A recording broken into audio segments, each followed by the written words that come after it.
안녕하세요. 김동훈입니다. 지난 시간에 과거의 재난들을 중심으로 해가지고 한번 돌이켜 봤는데요.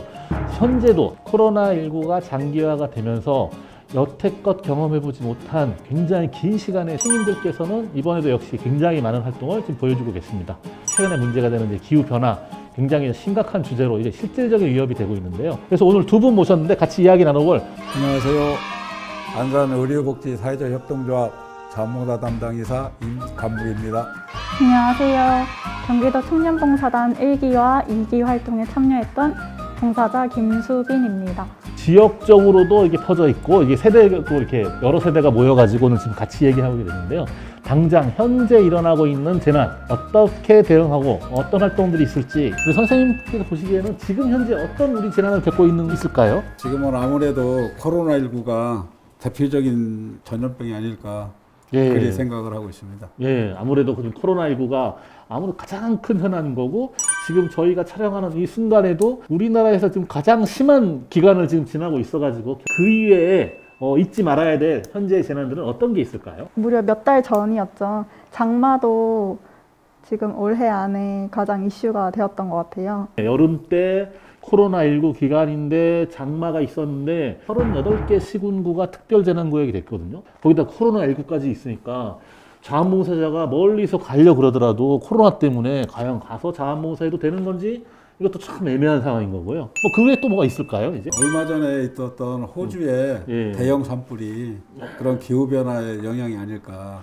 야생동물이 1억 마리가 지금 죽었다고 그래가지고 했는데 또 나중에 지금 조사해 보니까 한 10억 마리로 늘었습니다. 그게 다 끝나고 나니까. 미국에서도 금년에 캘리포니아 산불 불어가지고 역대 최대 피해를 남겼다 그러는데 이 역시 기후변화의 결과물로서 현재 벌어지고 있는 그런 큰 재난인 것 같습니다. 이러한 현재 벌어지고 있는 재난과 관련돼서 어떤 활동들을 좀 최근에 하셨는지 한번 이렇게 보시는 분들한테 좀 공유해 주시면 좋겠습니다. 지금 현재도 코로나가 계속되고 있잖아요. 그래서 저는 저희 청년봉사단에서 그 자가격리 키트를 만들었어요. 수해복구 현장에 가서 피해를 입으신 주민분들을 위해 복구 작업도 도와드렸습니다. 이번에 수해를 입은 지역이 워낙 많아가지고 어느 지역에서 어떤 활동을 하셨는지 한번 말씀해 주시겠어요? 저는 많은 지역이 피해를 입었지만 저는 용인을 갔다 왔어요. 비닐하우스에 물이 다 찼거든요. 그래서 이게 농작물이 이렇게 있으면은 여기까지 차가지고 이 밑에 부분 아예 판매될 수가 없는 상품들이란 말이에요. 그래서 그 부분들을 제거하는 작업을 했습니다. 우리 선생님께서는 어떤 활동들이 좀 있으셨습니까? 처음에 코로나가 딱 발병을 했을 때 저희 조합에서 어르신들을 관리하는 어르신들이 한 400여 분이 되는데 사실 그분들은 굉장히 취약한 분이시거든요. 일주일에 한 번 이상은 그 전 가정에 소독을 한번 해드려야겠다. 집 계단 하고 계단 난간들을 다 소독하면서 닦아드리고. 혹시 다른 지역에 재난 났을 때도 그런 것도 어떻게 도와주시나요? 작년 같은 경우 강원도 고성 산불 났을 때 안산시 자원봉사센터에 무료급식소를 운영을 하고 있는데 저희 자원봉사센터 무료급식 차를 직접 몰고 가서 차에서 이제 조리를 해서 배달하신 분들은 도시락 배달 싸드리고 그 안에서 이제 직접 배식해서 식사 대접해드리고. 그럼 두 분 다 재난이 난 그 현장에 직접 들어가서 하신 건데 현장에서 정말 도움이 됐는지 안 됐는지 더 자원봉사자들이 더 많이 와가지고 더 많은 일을 해주는 게 정말 도움이 되시는 것 같으세요? 네. 그 비닐하우스 주인분은 2분 정도 계시는데 그 2분이서 거기를 피해 현장을 복구하기에는 너무 시간도 오래 걸리고 힘드시단 말이에요. 몇십 명이서 가가지고 봉사를 해드리니까 훨씬 더 빨리 끝날 수 있었고. 코로나19와 직접적으로 관련되어 있는 활동도 많이 하신 걸로 알고 있거든요. 아까 말씀하신 중에 뭐 자가격리자 키트도 만든다 그러는 건데 그런 건 어떻게 진행이 되고 있었습니까? 경기도 특산물을 박스에 담아요. 그 키트를 자가격리자 분들 집 앞에 놓고 저희는 빠지는 거죠. 왜냐하면 자가격리를 하고 계시기 때문에 누구랑도 접촉을 하면 안 되기 때문에. 아무래도 자가격리자 집에 가가지고 뭘 전달한다는 게 의도는 좋은데 자원봉사하는 입장에서는 되게 겁나는 일 아니세요 혹시? 간다고 신청은 해놨지만 겁이 좀 많이 났어요. 왜냐면 괜히 갔다가 저도 걸릴 수도 있으니까. 근데 그냥 손 씻기 잘하고 마스크 잘 끼고 내가 알아서 조심을 하면은 나도 지키고 그분도 도와드릴 수 있다고 생각을 해서 가서 활동을 하게 되었습니다.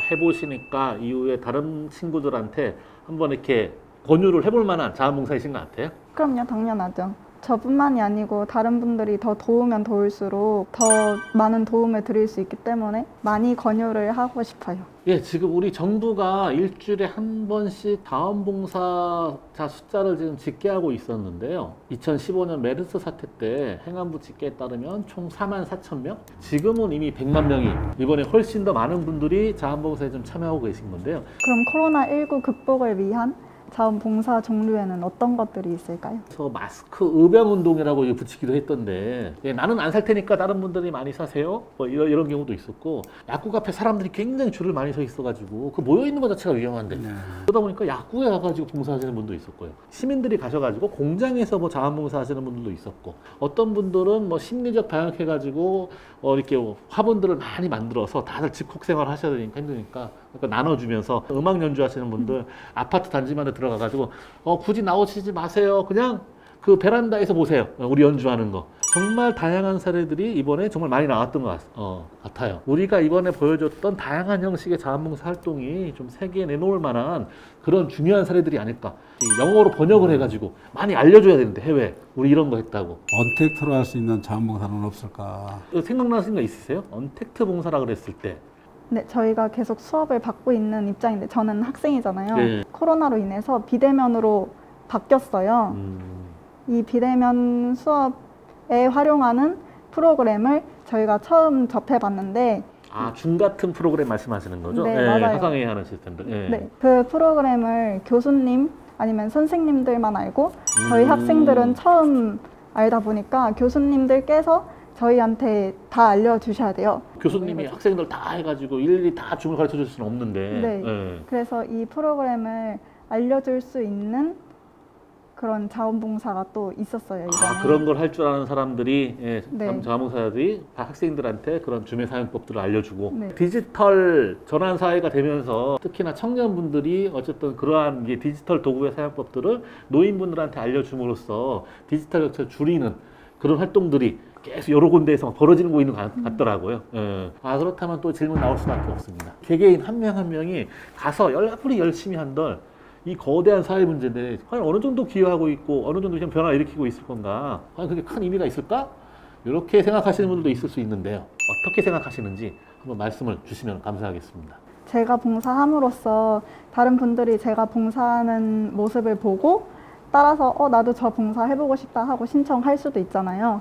이렇게 모여서 티끌모아 태산이라고 하듯이 지렛대이면서 방아쇠가 되는 역할을 하시겠다. 그런 모습을 만드시겠다는 그런 맥락이시겠네요. 관공서나 국가기관에서 미치지 못하는 많은 힘을 쏟는다 하더라도 세세하게 미치기는 어렵거든요. 그런 부분을 자원봉사자들이 채워주지 않을까. 이러한 사회 문제에 우리가 참여를 하는 것은 권리와 의무라고 생각을 합니다. 모든 시민들이 자기 권리와 의무를 꼭 지켰으면 좋겠습니다. 일종의 이건 자체가 이렇게 시민들에게 드리는 메시지일 수 있는데 그 거대한 경기도 청년봉사단의 대표로서 나오셔가지고 지금 말씀하고 계신 건데 네. 어떤 걸 하면은 좀 더 청년들이 더 많이 참여할 수 있을까? 일 퇴근 후에도 약간 짬내서 할 수 있는 봉사가 있었으면 좋겠어요. 일상생활에서 그냥 가깝게 할 수 있는 봉사활동들. 네. 네. 이런 것들이 만들어지는 것부터 이제 시작될 수 있다는 거죠. 앞으로 우리 자원봉사센터들이 이제 청년들 어떻게 같이 함께 갈 건지 많이 연구를 할 필요가 있는 것 같습니다. 지난 시간에는 과거의 재난들 한번 돌아보는 시간 가졌고 오늘은 우리 선생님들과 함께 현재의 재난, 여러분들이 실제 지금 겪고 있는 코로나19 그리고 이제 기후위기 이런 것과 관련돼서 어떤 활동들을 해왔고 어떻게 생각하면 좋을지 어떻게 하면 좋을지에 대해서 같이 한번 얘기 나눠봤습니다. 다음 시간, 세 번째 시간에는 앞으로 미래 재난과 우리의 방향은 어떻게 될지 선생님들 다시 모시고서 한번 얘기 들어보도록 하겠습니다. 예, 마지막으로 우리 두 분 선생님께서 우리 이 영상을 보고 계신 시청자분들께 드리는 말씀 여러분들이 유혹하셔야 돼요. 같이 자원봉사 합시다 라고. 자원봉사는 어려운 게 아닙니다. 누구나 다 할 수 있고요. 내가 손길 한번 뻗어주고 전화 한번 해드리는 게 자원봉사라고 생각합니다. 어려워하지 말고 누구나 다 모든 시민이 다 참여할 수 있는 게 자원봉사라고 생각합니다. 자원봉사는 나이 제한이 없다고 생각해요. 어린 친구들부터 중년, 노년층까지 함께 자원봉사를 하면 좋을 것 같아요. 친구들아, 자원봉사 같이 하자. 같이 하자. 다음 시간에 다음 시간에 시간에 봬요. 봬요.